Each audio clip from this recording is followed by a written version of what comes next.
How's it going, everyone? I'm Andrew with SpeedTech Lights, and welcome to another episode of SpeedTech SpotLight. In this episode, I want to go over how simple it is to get one of our full-size light bars set up. So for example here, I have our multicolor K-Force 47 linear, and I'll be using our optional Supreme control box.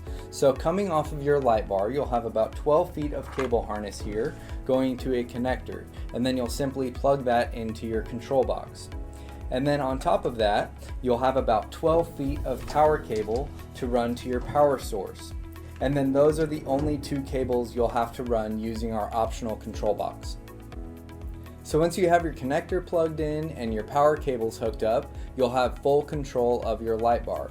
So using our Supreme control, you'll have your front mode, your back mode, and your 360 mode. And then you have your pattern changer here, you have your takedowns, you have your alleys, you have your cruise function here, and then you have your traffic advising features, and then you have an aux button here where you can hook up to 10 amps of additional lighting all off of your Supreme control. And again, I'm using our multicolor K-Force 47 linear here.